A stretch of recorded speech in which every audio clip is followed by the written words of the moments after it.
2 Kings chapter 23. Now the king sent them to gather all the elders of Judah and Jerusalem to him.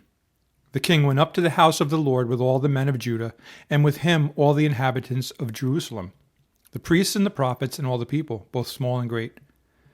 And he read in their hearing all the words of the book of the covenant which had been found in the house of the Lord. Then the king stood by a pillar and made a covenant before the Lord to follow the Lord and to keep his commandments and his testimonies and his statutes with all his heart and all his soul, to perform the words of this covenant that were written in this book. And all the people took a stand for the covenant. And the king commanded Hilkiah the high priest, the priests of the second order, and the doorkeepers to bring out of the temple of the Lord all the articles that were made for Baal, for Asherah, and for all the host of heaven. And he burned them outside Jerusalem in the fields of Kidron, and carried their ashes to Bethel. Then he removed the idolatrous priests, whom the kings of Judah had ordained to burn incense on the high places in the cities of Judah, and in the places all around Jerusalem, and those who burned incense to Baal, to the sun, to the moon, to the constellations, and to all the host of heaven. And he brought out the wooden image from the house of the Lord to the brook Kidron outside Jerusalem, burned it at the brook Kidron, and ground it to ashes, and threw its ashes on the graves of the common people. Then he tore down the ritual booths of the perverted persons that were in the house of the Lord, where the women wove hangings for a wooden image. And he brought all the priests from the cities of Judah and defiled the high places where the priests had burned incense, from Geba to Beersheba. Also he broke down the high places at the gates which were at the entrance of the gate of Joshua the governor of the city, which were to the left of the city gate.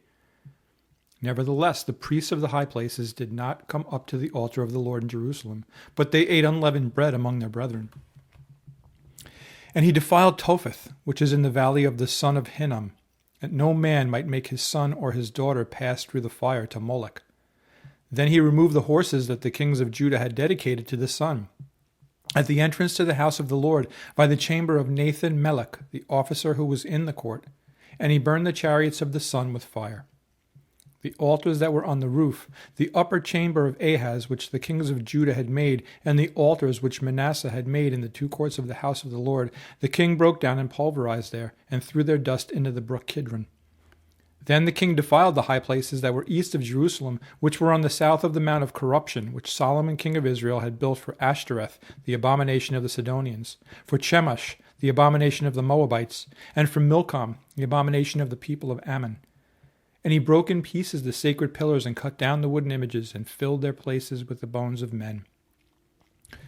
Moreover, the altar that was at Bethel and the high place which Jeroboam, the son of Nebat, who made Israel sin, had made, both that altar and the high place he broke down. And he burned the high place and crushed it to powder and burned the wooden image. As Josiah turned, he saw the tombs that were there on the mountain.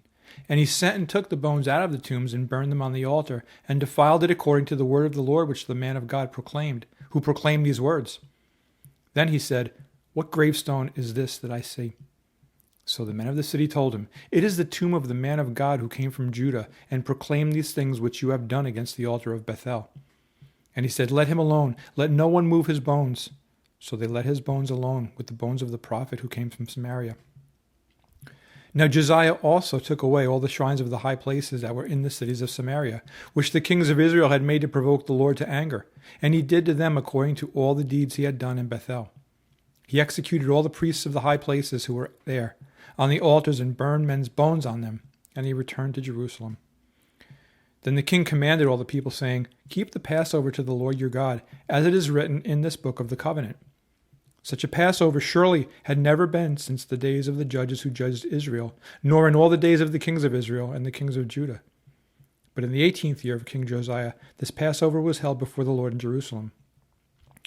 Moreover, Josiah put away those who consulted mediums and spiritists, the household gods and idols, all the abominations that were seen in the land of Judah and in Jerusalem, that he might perform the words of the law which were written in the book that Hilkiah the priest found in the house of the Lord. Now before him there was no king like him, who turned to the Lord with all his heart, with all his soul, and with all his might, according to all the law of Moses, nor after him did any arise like him.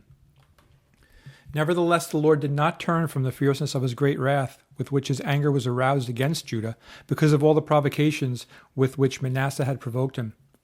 And the Lord said, I will also remove Judah from my sight, as I have removed Israel, and will cast off this city Jerusalem which I have chosen, and the house of which I said, my name shall be there. Now the rest of the acts of Josiah, and all that he did, are they not written in the book of the Chronicles of the kings of Judah? In his days, Pharaoh Necho, king of Egypt, went to the aid of the king of Assyria, to the river Euphrates, and King Josiah went against him. And Pharaoh Necho killed him at Megiddo when he confronted him. Then his servants moved his body in a chariot from Megiddo, brought him to Jerusalem, and buried him in his own tomb. And the people of the land took Jehoahaz, the son of Josiah, anointed him, and made him king in his father's place. Jehoahaz was 23 years old when he became king, and he reigned 3 months in Jerusalem. His mother's name was Hamutal, the daughter of Jeremiah of Libnah. And he did evil in the sight of the Lord, according to all that his fathers had done. Now Pharaoh Necho put him in prison at Riblah in the land of Hamath, that he might not reign in Jerusalem, and he imposed on the land a tribute of 100 talents of silver and a talent of gold.